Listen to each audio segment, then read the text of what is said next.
I gave my parents an all-expenses-paid luxury trip to Europe, complete with five-star hotels and exclusive tours. As an IT project manager, I'd been saving for this moment for 2 years, meticulously planning every detail while juggling deadlines and client meetings.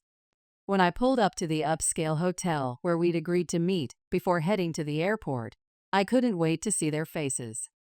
"You're late," my mom, Patricia, said as she emerged from the hotel's revolving doors, pulling her designer suitcase. I glanced at my car's digital display, 6:02 a.m. 2 minutes late, and already the criticism was starting. "Mom, I'm sorry," I said, forcing a professional smile, the same one I used in difficult client meetings. I stepped out of my car to help with the luggage, but then I saw her. Sarah, my younger sister, strolling out of the hotel with her own suitcase, phone in hand, as she recorded herself for her latest social media update. My smile froze. The morning air suddenly felt colder than it should for a summer day. "What's going on?" I asked, keeping my voice steady, just like I did during project crisis meetings.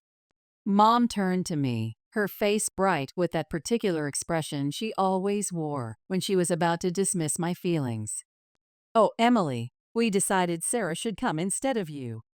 She's been so stressed lately with her part-time work at the cafe, and she really needs this vacation." The words hit me like a system crash during a major deployment. "Instead of me, Mom? I've been planning this for years. I paid for everything. The hotels, the tours, everything." She waved her hand dismissively, her diamond bracelet catching the early morning light. "We're grateful, sweetheart, but you're always working so hard at that tech company of yours. You can take another trip later. Sarah needs this right now." Sarah didn't even try to hide her smirk as she adjusted her designer handbag, probably another gift from our parents. "Thanks for understanding, sis," she said, her voice dripping with fake gratitude as she continued recording. "This is going to make amazing content for my followers." I stood there, watching as my dad, Michael, shuffled out of the hotel. He avoided eye contact as he handed me his luggage, his expensive watch, a birthday gift from last month, glinting in the sunlight. The contrast with the bargain store scarf they'd given me for my birthday wasn't lost on me. Confrontation. "This is unbelievable," I said, my voice trembling with the same tension I felt during failed project launches. "This trip was supposed to be ours, something I wanted to share with you. I spent 2 years organizing it around my work schedule." "Well, it still is a family trip," Mom said with her trademark smile, the one she used in her real estate investment pitches. "Just with Sarah instead. Don't make this a big deal, Emily. Your sister really needs a break from her cafe job and her social media work. My name is Emily, and for the past 2 years, I've been working overtime at my IT firm, managing multiple projects while saving every spare dollar. I planned everything down to the last dinner reservation, using the same attention to detail that earned me my recent promotion. But standing there in that luxury hotel driveway, watching Sarah angle her phone for the perfect shot of her surprise European vacation, I realized something I'd been avoiding since college. No matter how many projects I successfully managed, no matter how financially stable I became, Sarah would always be their priority. I clenched my jaw, biting back the sharp words I usually reserved for underperforming team members. Instead, I forced a tight smile, my crisis management face, and opened my car's trunk. "Let's get going then," I said, my voice as flat as my last project status report. If they wanted to prioritize Sarah's social media career over my years of planning, fine. They could go with her, but I wasn't about to let them enjoy the premium experience I'd meticulously arranged. The drive to the airport was suffocating, filled only with Sarah's constant commentary for her followers. "Oh my gosh, Mom, did you see that TikTok about Paris? I can't wait to create content there. Do you think we'll have time for photo shoots between the tours? My hands gripped the steering wheel tighter, just like they did during stressful project deadlines. My mom laughed softly from the back seat. Of course, we'll have time. We'll figure it out when we get there. Your followers will love it. I bit the inside of my cheek, the same way I did during difficult client meetings.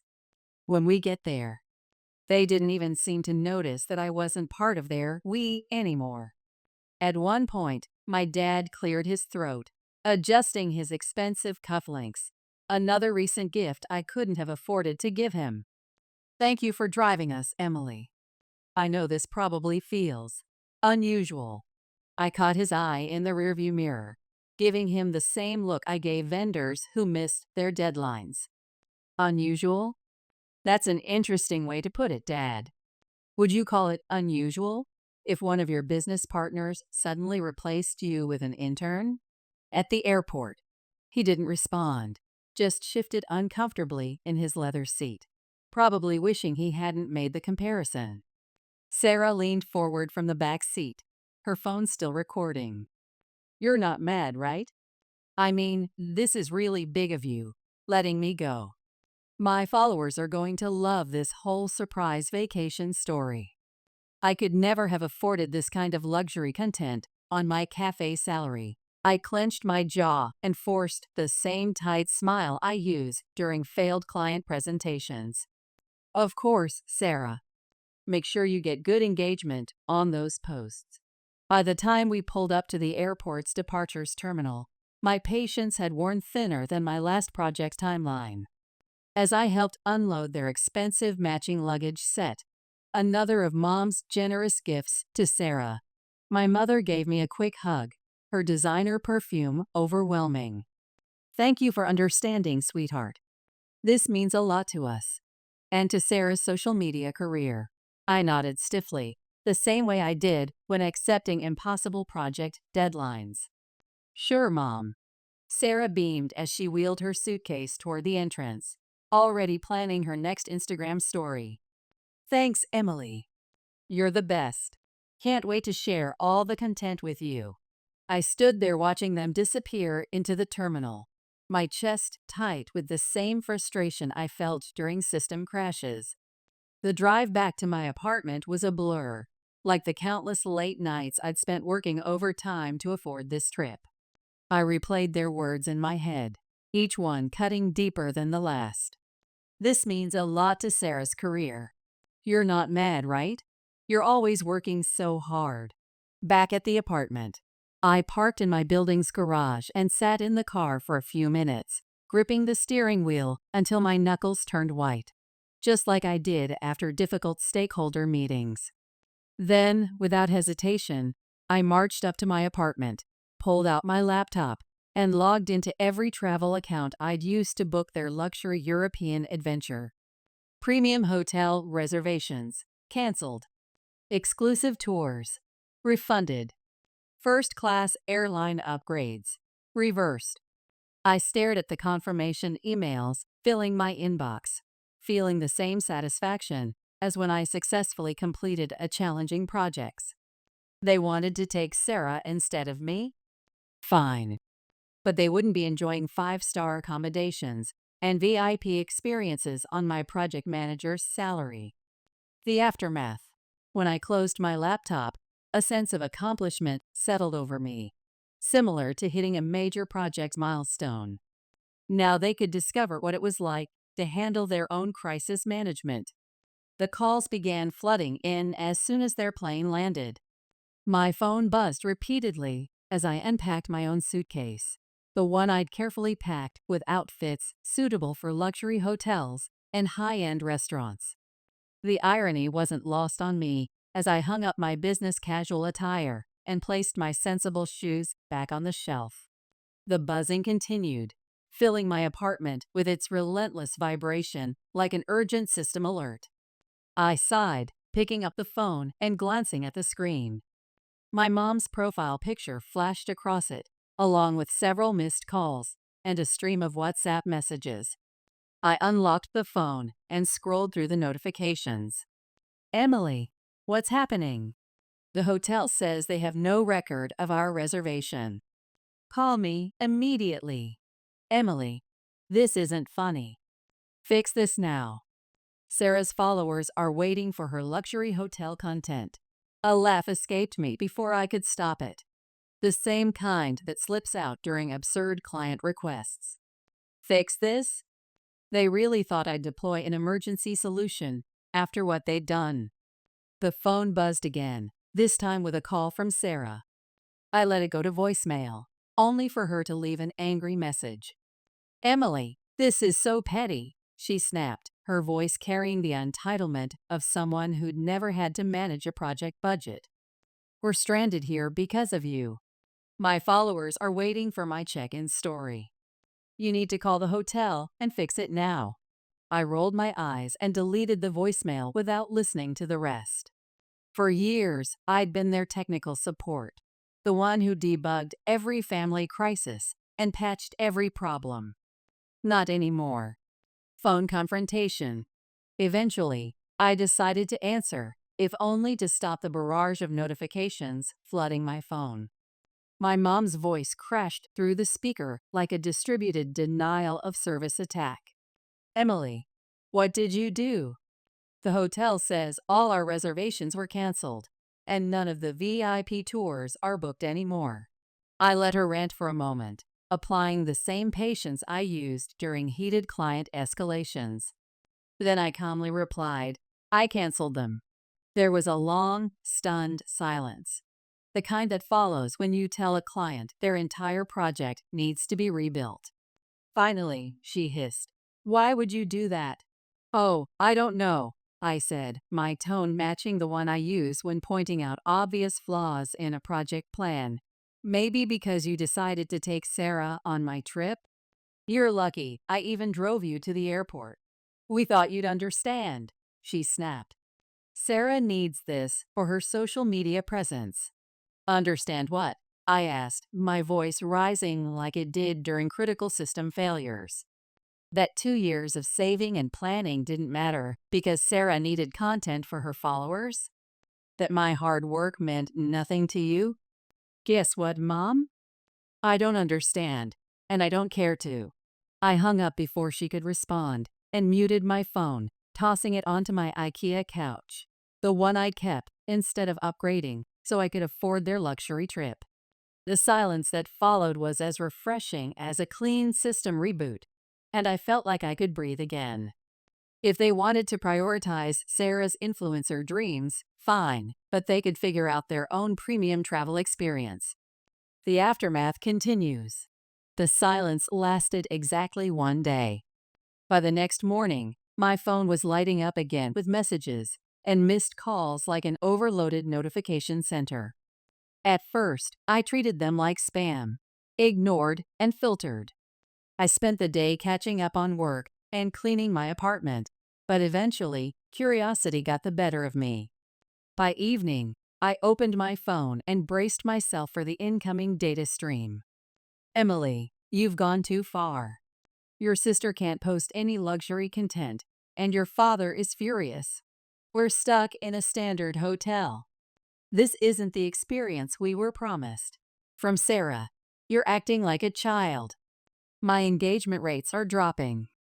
Just fix it already. And finally, from my dad, we need to talk about this unprofessional behavior. Evening reflection. I set the phone down, shaking my head. For years, I'd been the family system administrator, ensuring everyone else's comfort and happiness ran smoothly. Now that I'd pulled the plug, they were crashing hard.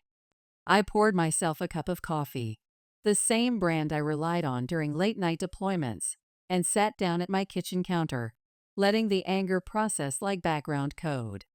How dare they expect me to debug their mess? How dare they act like I was the one who'd corrupted the system? The next call came minutes later, and this time I answered with my project manager voice. Emily, my mom barked before I could speak. This isn't funny anymore. We're stuck in a basic hotel. Do you have any idea how embarrassing this is for Sarah's social media brand? I took a slow sip of my coffee, the same way I did during tense stakeholder meetings. Embarrassing? You think this is embarrassing? Try spending 2 years optimizing your budget, planning every single detail, only to be told you've been removed from the project you funded.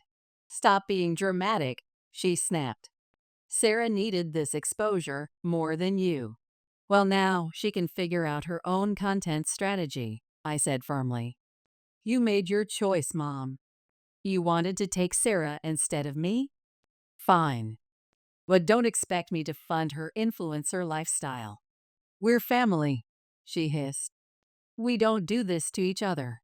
I let out a bitter laugh, the same one I reserved for when clients demanded premium results on a basic package. Funny, I was just thinking the same thing. Sarah's voice came through in the background, probably still recording for her stories. Mom, just end the call. She's being impossible. That was the final exception in my error log. Enjoy your standard tourist experience, I said, my tone as cold as a server room. Oh, wait, you can't, because it's not your experience. It was mine, and now it's terminated. Goodbye. The following days. The next few days were blissfully quiet, like a perfectly running system. With my phone notifications muted, I finally had the bandwidth to think clearly, free from the constant stream of guilt-tripping messages and accusations. I spent my mornings enjoying coffee on my small balcony, appreciating the peace I'd been missing while planning their luxury vacation. My afternoons were dedicated to work and personal projects I'd been putting off, tasks that reminded me how efficient I could be when I wasn't debugging family drama. But by the third day, my debug instincts kicked in. I turned my phone back on to find my inbox overflowing with voicemails. The first few were from my mom, each one more dramatic than the last. Emily, call me back immediately. This has gone too far. We're in a 3-star hotel. Do you know what this is doing to Sarah's social media reputation? We're your parents. How could you compromise our experience this way? Then came Sarah's messages, full of the same entitlement she'd shown since her influencer aspirations began. This is so unprofessional, even for you. My followers expected luxury content. Just fix it, Emily. And finally, my dad's voice, quieter but equally pointed. Emily, this isn't the kind of behavior I'd expect from a professional. Call us back so we can resolve this issue. Final message. I hesitated before playing the final voicemail, a lengthy one from my mom. Her voice had lost its usual commanding tone, replaced with exhaustion and frustration. Emily, she began, we're back at the airport now. The trip was a complete disaster, and I hope you're satisfied. Sarah's follower count actually dropped, and your father and I are. Well, disappointed doesn't begin to cover it. Call us when you're ready to explain yourself. I deleted the voicemails without responding.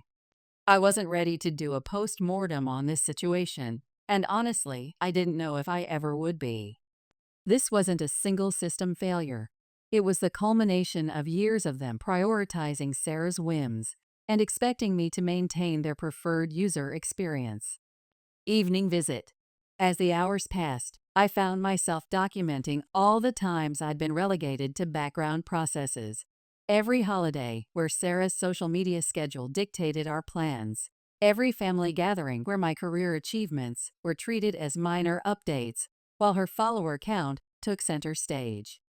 That evening, Jessica dropped by unannounced, carrying 2 cups of premium coffee and her signature spill the tea expression. As my friend and a career counselor, she'd watched this family dynamic play out for years. I heard about what happened, she said, setting the coffee on my counter. Your mom tried to reach me on LinkedIn yesterday.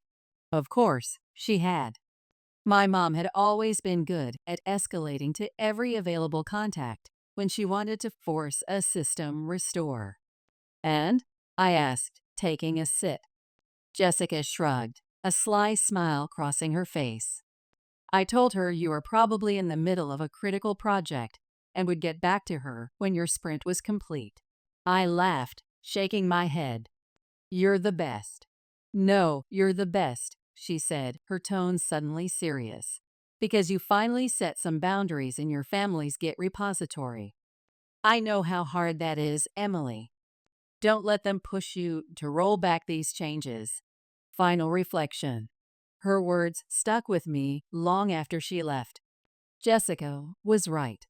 I'd spent too long being the family's dedicated server, constantly running in the background to keep their preferred lifestyle operational. It was time to permanently update that configuration. By the time the weekend rolled around, I felt a strange sense of clarity. The anger was still there, running like a background process, but it was overshadowed by something I hadn't experienced in years: freedom. Freedom from being the family's technical support. Freedom from funding Sarah's social media dreams. Freedom to finally run my own program. Sunday call. But as expected, the system uptime didn't last. It was Sunday afternoon when I finally got a call that I decided to answer. This time, it was my dad, probably selected as the final escalation point. Emily, he began, his voice heavy with the same tone he used in difficult business meetings. Your mom asked me to call. She thinks you'll be more receptive to my input. Go on, I said, leaning back in my office chair. He let out a sigh that crackled through the speaker. Look, this has all gotten out of hand. Your mom's upset. Sarah's social media career is suffering. And, well, it's just a mess. But you're better than this. I stiffened, his words triggering the same response as a critical project failure. Better than what, Dad? Standing up for myself? Refusing to let you redirect my resources to Sarah's influencer dreams again? That's not what I meant, he said quickly. It's just, you've always been the reliable one, the one who keeps everything running smoothly. This isn't like you. I laughed, the same sharp sound I make when someone suggests cutting corners on a critical deployment. You're right, it's not like me, because I'm not providing unlimited technical support anymore. He paused, and for a moment, I thought he might finally recognize the system errors. But then he said, you're punishing the whole family over one scheduling conflict. Is that really fair? Fair? I repeated, my voice rising. You want to analyze fairness metrics? Was it fair when you and Mom decided I wasn't important enough to be included in the project I architected? Was it fair when you replaced me with Sarah, like I was deprecated code? That's not what we were trying to do, he said, his tone switching to damage control mode. We just thought Sarah needed the exposure more. Of course you did, I snapped. You always think she needs more bandwidth, more attention, more support, more resources. And I'm always expected to reduce my allocation for her. Not anymore. The silence on the other end was longer than any system timeout I'd ever encountered. Finally, he said, I don't know what you want me to say. I don't need you to say anything, I replied, my voice as steady as a stable build. I just need you to understand that I'm done being the background process. From now on, I'm running my own main thread. Emily. Goodbye, Dad. Final day. I ended the call and set the phone down, my hands trembling like they did after a major system deployment. For the rest of the day, I allowed myself to process every emotion in my queue: anger, sadness, relief. It wasn't a perfect resolution, but it felt like a necessary system upgrade. I wasn't the family's default backup anymore, and I wasn't going to be. They could learn to manage their own data streams. The next few days brought a peaceful kind of quiet to my apartment. Without their constant notifications, I could focus on my own processes. My mornings started with coffee on the balcony, watching the city wake up while planning my actual next vacation. My afternoons were productive, filled with successful project launches and team meetings where my input was valued. It felt like I'd finally optimized my personal bandwidth. Epilogue. When my parents and Sarah finally returned from their downgraded European adventure, I was ready. My firewall was up, my boundaries were set, and for the first time, I wasn't preparing to debug their problems. Let them run their own troubleshooting for once. I had my own system to maintain. I sat at my desk, looking at the travel folder I'd created for their luxury trip, now repurposed for my own future plans.